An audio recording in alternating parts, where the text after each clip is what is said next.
संसद में खड़े होकर अमित शाह जी ने ये गिनवाया था दोस्तों कि यूपीए में कितने घोटाले हुए हैं। मोदी जी लाल किले की प्राचीर से विपक्ष को भ्रष्टाचारी बताते नहीं थक रहे थे, लेकिन इधर प्रधानमंत्री नरेंद्र मोदी जी और शाह जी के साथ काफी करीब से काम करने वाले एक अधिकारी ने रातों रात इनके घोटालों का जो कच्चा चिट्ठा था उसको पर्दाफाश करके रख दिया। मतलब एक साथ 7 घोटालों का पर्दाफाश। ये पर्दाफाश कैग ने किया। ये वो संस्था है जिसके ऑडिटर जनरल गिरीश चंद्र मुर्मू मोदी जी के मुख्यमंत्री रहते हुए और प्रधानमंत्री रहते हुए गुजरात सरकार में भी अहम पद पर रह चुके हैं और केंद्र सरकार में भी अहम पद पर रह चुके हैं। बावजूद इसके इनकी पोल खोलने से वो पीछे नहीं हटे। जिस दौर में मोदी सरकार घोटालों पर विपक्ष को घेरना नहीं छोड़ती, आखिर उस सरकार को नाको चने चबवाने वाले, मजबूर करने वाले गिरीश चंद्र मुर्मू कौन है दोस्तों, ये आपके लिए जानना जरूरी है, जो कि मोदी शाह से बिल्कुल नहीं डरे। ये आपको इस खबर में मैं पूरी जानकारी के साथ बताऊंगी। नमस्कार, मेरा नाम है जयंती झा और आप देख रहे हैं देश नीति। देश नीति, केवल सच्ची और पक्की खबरें। भारत के नियंत्रक एवं महालेखा परीक्षक यानी कैग ने भारत की मोदी सरकार की रातों रात जो नींदें है वो उड़ा कर रखती है। रात को इनको नींद नहीं आ रही है चैन से। कैग वो संस्था है जिसने सरकारी योजनाओं में लगभग 7 घोटालों का खुलासा किया है। इन योजनाओं में पेंशन योजना शामिल है जिसके फंड में हेराफेरी का दावा किया गया है। इसमें आयुष्मान भारत योजना की खामियों का जिक्र है, जहां पर मरे हुए का इलाज कर दिया गया है। साथ ही अयोध्या डेवलपमेंट प्रोजेक्ट, राम मंदिर में अयोध्या डेवलपमेंट प्रोजेक्ट दोस्तों, उसमें अनियमितताओं का जिक्र किया गया है। लेकिन ये हिम्मत करने वाले अधिकारी हैं कौन, उसके बारे में आप जान लीजिए।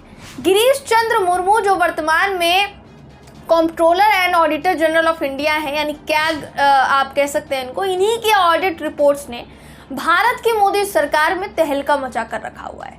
तो गिरीश चंद्र मुर्मू की अगर बात की जाए, 1985 बैच के आईएएस अधिकारी रह चुके हैं, गुजरात कैडर से आते हैं।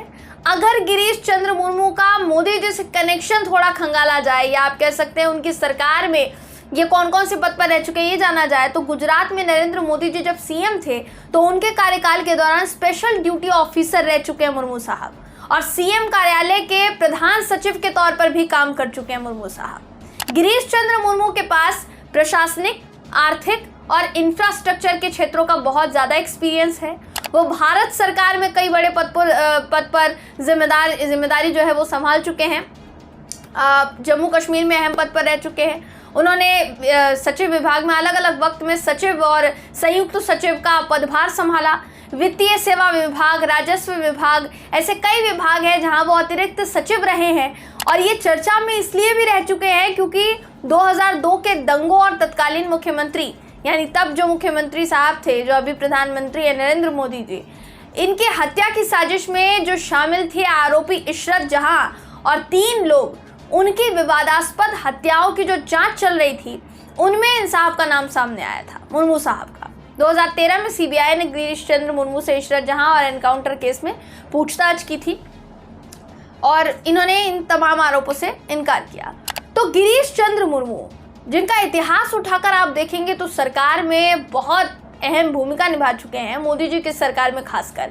यानी आज मोदी जी की सरकार में अधिकारी रहने वाले ही मोदी जी की सरकार में हुए घोटालों की पोल खोल रहे हैं, जो मोदी सरकार के लिए सही संकेत बिल्कुल नहीं है दोस्तों। क्यों नहीं है सही संकेत, इसको भी समझाने की आपको कोशिश करते हैं।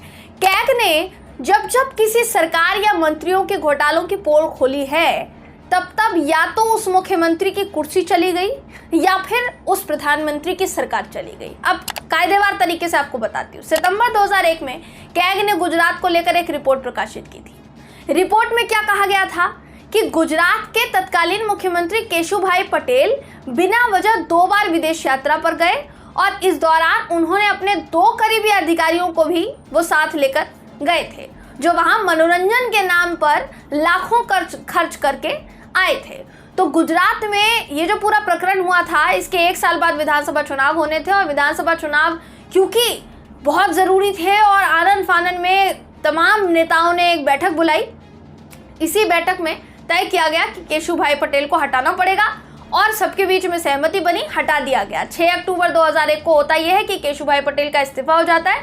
पटेल साहब की जगह नरेंद्र मोदी जी को विधायक दल का नेता चुना जाता है। नरेंद्र मोदी जी पहली बार गुजरात के मुख्यमंत्री बनाए गए थे। तो ये हुआ था कैग की एक रिपोर्ट की वजह से कि मुख्यमंत्री बदलना पड़ गया था। फिर 1991 में कैग की रिपोर्ट ने रामविलास पासवान के बंगले को लेकर एक रिपोर्ट जारी की थी।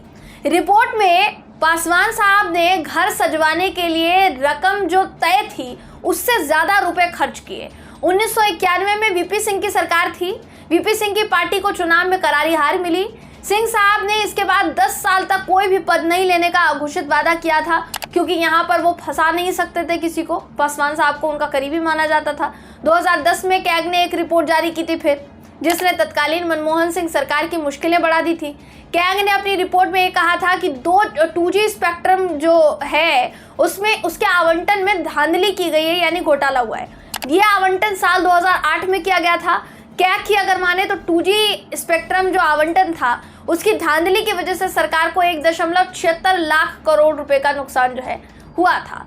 कैग रिपोर्ट के बाद बीजेपी जो है उस वक्त अटैक मोड में आई थी और कांग्रेस जो है वो डिफेंसिव मोड में चली गई थी, जिसका असर क्या पड़ा। 2014 में सरकार चली गई, मनमोहन सरकार, और 2014 में प्रधानमंत्री नरेंद्र मोदी जो प्रधानमंत्री बने, उनकी सरकार जो है आ गई थी। तो कैग की रिपोर्ट से 3 बार बड़े प्रकरण हुए हैं इस देश में, जहां मुख्यमंत्री की कुर्सी चली गई, जहां कहीं ना कहीं मुख्यमंत्री का इस्तीफा हो गया, जहां आप कह सकते हैं सरकारें चली गई।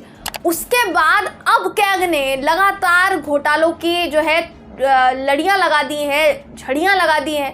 उसके बाद ये कहा जा सकता है दोस्तों कि थोड़ा मुश्किल है 2024 का चुनाव। 2024 में अगले साल लोकसभा चुनाव है। जब चुनाव हुए हैं और चुनाव से पहले कैग की रिपोर्ट आई है, तब सत्ता में कुछ बड़ा परिवर्तन हुआ है। तो क्या इस बार भी कुछ ऐसा परिवर्तन होने वाला है, ये देखने वाली बात होगी। फिलहाल इस पूरी रिपोर्ट पर, इस पूरी खबर पर आप क्या सोचते हैं, आपकी क्या राय है, कमेंट करके जरूर बताइएगा। वीडियो अगर आपको पसंद आया हो तो वीडियो को लाइक कीजिए, शेयर कीजिए, चैनल को सब्सक्राइब करना बिल्कुल भी ना भूलें। फिर मुलाकात होगी आपसे अगली वीडियो में, तब तक के लिए नमस्कार। आपका एक सब्सक्राइब हमारे लिए महत्वपूर्ण है। देश नीति को अभी सब्सक्राइब करें और बेल आइकन को दबाना ना भूलें।